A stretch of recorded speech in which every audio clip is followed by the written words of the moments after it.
Hey there everyone. Weird for my first YouTube video about fake Pokemon designs to be about Inktober, but it lined up so perfectly. So I followed the normal Inktober prompts for these, and so far what I've done, I could imagine them staying for the hypothetical region I'm working on. The actual region itself is still a work in progress, and so far I'm mainly just having fun doing Pokemon designs. Before we jump into the first Fakemon, if you like the video, do all that good YouTube stuff and comment what Pokemon you like. Alright, let's begin with day 1, Gargoyle. For Gargoyle, I didn't have any ideas too wild. I wanted to make a gargoyle. I wanted it to be a bit dopey and look sort of like those flying monkeys from Wizard of Oz. It started out with not too much personality, but some changes to its pose actually gave me the inspiration for a gargoyle Pokemon that just was always pondering.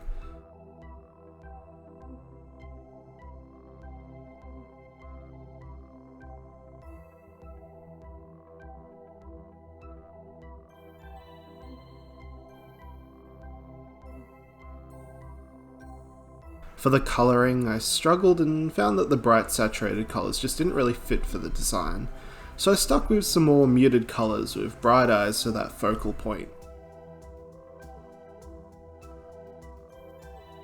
And during this whole thing, I've learnt that I cannot say gargoyle properly with my Australian accent, so that's fun. And here's Gargoyle, the pensive Pokemon, a steel and flying type.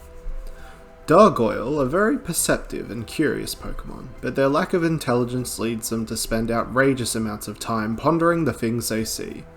Once something piques their curiosity, they'll perch on tall buildings and just think for days on end, usually to the detriment of their own health. If you see a Gargoyle in a building, it's either deep in thought or worse.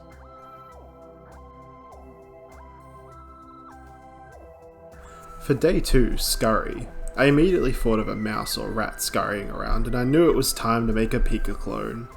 There are so many of them, so I decided to choose a Jerboa or hopping mouse. They got them big dang feets. For colours, I had to go with traditional Pika colours for the base, but I really wanted it to be like a comet of some kind of space theme. Comet, the bounding Pokemon. The speed at which this Pokemon moves gave it the nickname Ground Comet, as only a streak of light can be seen from its glowing tail while Comet is in motion. It generates light and electricity from moving, which it uses to fend off predators that threaten their young. Trainers who wish to catch this Pokemon will have to use crafty methods, as pure speed or offense will rarely work on a moving Comet. For day 3, I didn't notice how popular Honduran leaf bats were for Fakemon designs. I still didn't mind you, more content even if it's done before is never bad. I decided to give it an onion nose because, bats and vampires and onion all go hand in hand. I think the design is pretty cute, but as I was finishing up, I couldn't put my finger on it, what was irking me. But with a quick change to the eyes and just removing that purple part from the nose really helped make the design a lot better. And just a bit more simpler, which helps in the long run.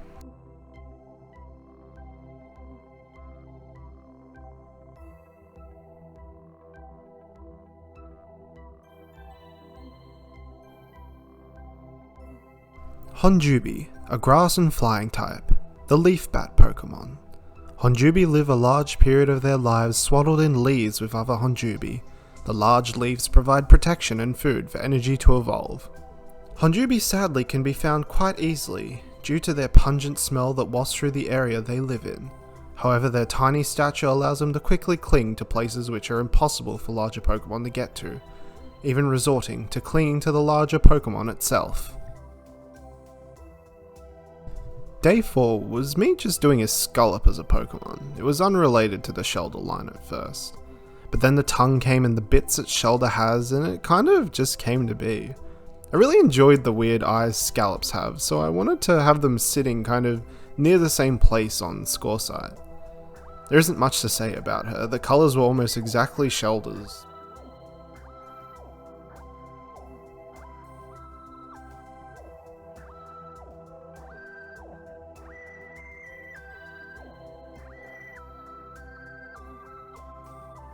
Score site, the Scallop Pokemon, a water and psychic type.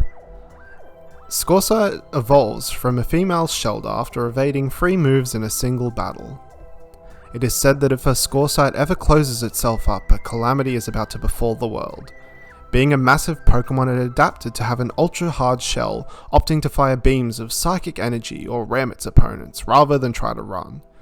In the water, it uses its mouth and tongue like organs to propel itself backwards through the water, much to the chagrin of ships and other Pokemon in Scoresight's way. For Flame, I wanted a Grass-Fire type, and there are obviously only 2 roads you can go with Grass-Fire Pokemon, a Chili Pepper or a Tiki. And I went Tiki, although Chili Pepper Dragons will always be a sick idea. At first, I sort of over-designed the bottom. It made the design too all-over visually complicated when I wanted the bottom jaw to be a secondary part of the design, as that's part of the Pokemon, having these different bottom jaws. But its main art would just be a Tiki Torch. It having this vacant expression and being this floating Tiki made me think Ghost type, so I opted to give it an ability that gave it stab on Ghost type moves instead.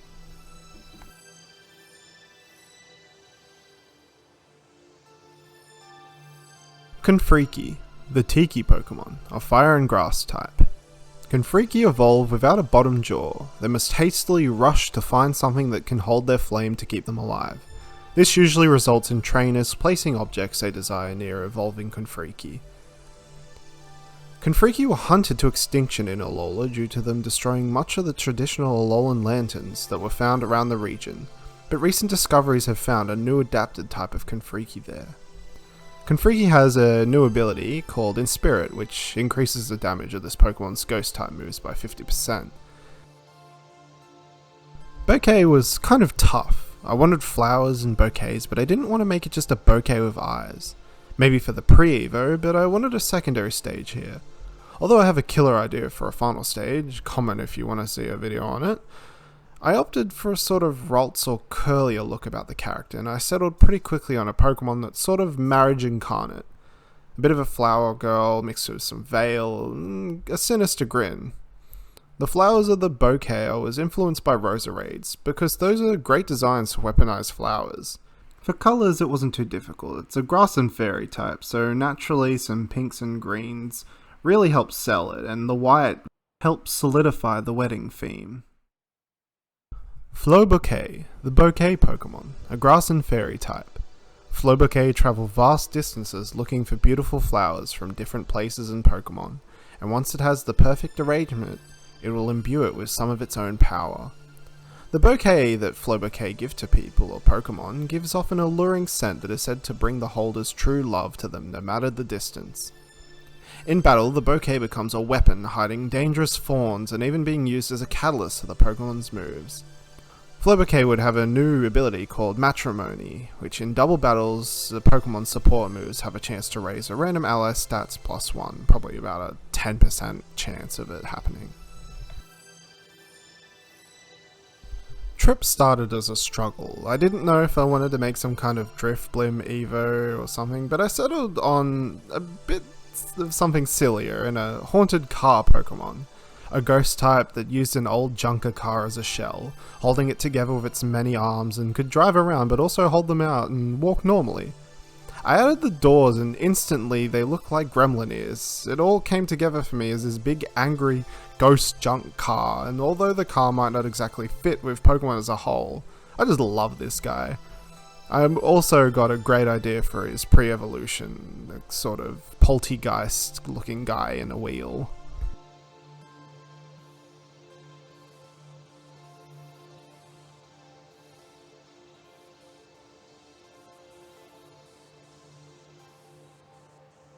Revengeon, the Revenge Pokemon, a Steel and Ghost type.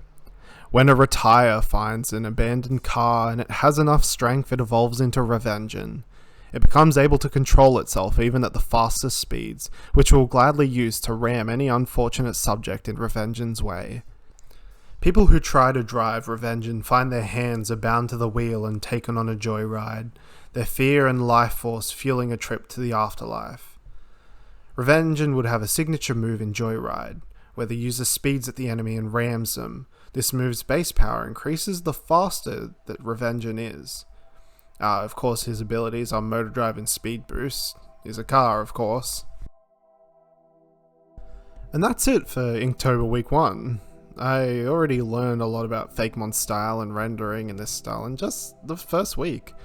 I hope you enjoyed the video and even felt inspired to do some Inktober or Fakemon yourself. Next week I'll release Week 2 Inktober with some more fun Fakemon designs. Bye for now.